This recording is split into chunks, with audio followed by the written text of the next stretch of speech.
And there's more for today. It's still November 21st, 2023. I'm getting a lot of energy. My enthusiasm is really... Why won't they let me... I don't understand why this is so stiff. I have a lot more...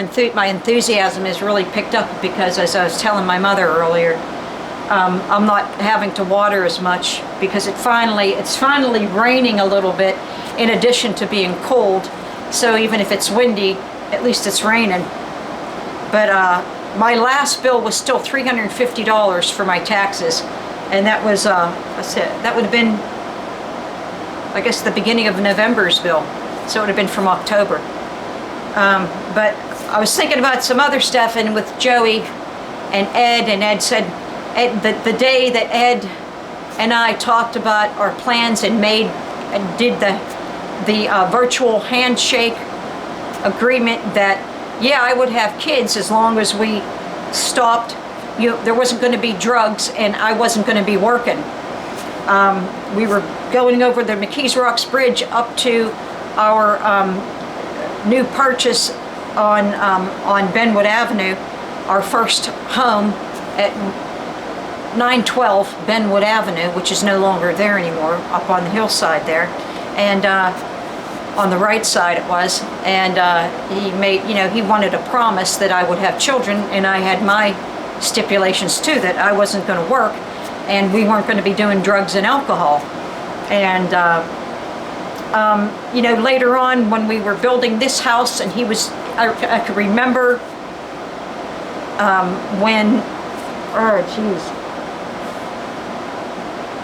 I got the information about Amazon, and he was doing the drawings for this house.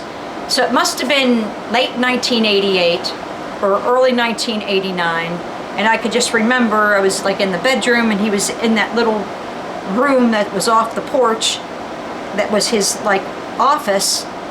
It used to be Gasparovich's baby's room, the people we bought it from.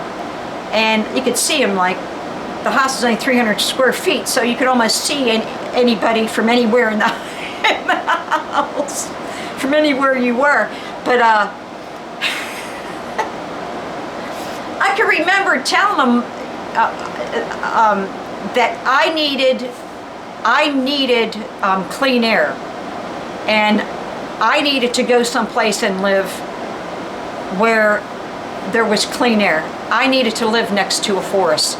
And we had talked, that was part of it too, on that day when we were riding across the bridge and on the way up to Benwood Avenue. I made it clear that this wasn't going to be the house on Benwood Avenue, and even this house wasn't going to be where we were going to raise children. It wasn't going to be this house either. When we got to this house, I made it clear I would not have children in Stowe Rocks.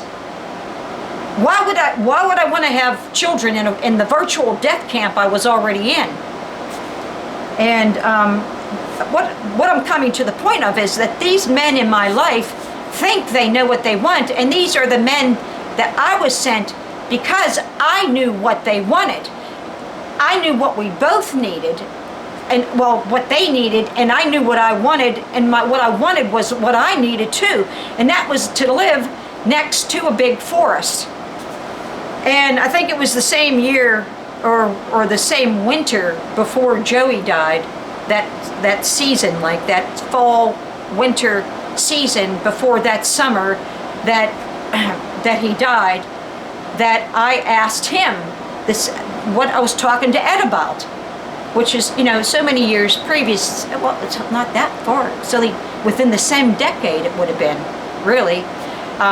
Why don't you find a job near a national forest? And he was like, he didn't say much. I don't even know if he nodded or if he just didn't say anything, because that's how he always talked to me, by not talking. He just wouldn't say anything in response, so I'd have to take it as a no, I guess. So, and the other option was, well, do you even plan on traveling? Do you even want to travel? And it was like, he didn't even want, and that is not possible, that he didn't want to travel and like go to places like Yellowstone and that. And even though I think I am partially responsible for his coming out of his fascism.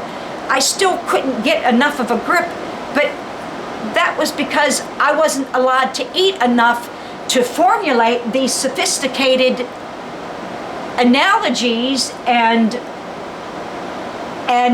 draw these conclusions about what needed to be done. I could have been doing that in my 20s, maybe not by the time he died, but I would have been showing signs of intelligence by then, intelligent above the level of a 9-year-old, especially emotionally, socially, emotionally, politically, which I had absolutely no skill at. My only political skill was advocacy, you know, and my fervor and my enthusiasm for it, which does go a long way. But I think I faced the same thing with my husband, with Ed. I think he really, you know, he turned out to be a big C too.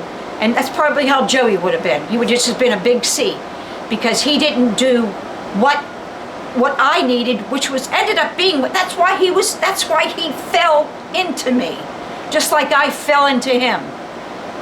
We were the last choice for each other, and he needed that Mother Nature stuff as much as I did. He just wasn't willing to admit it.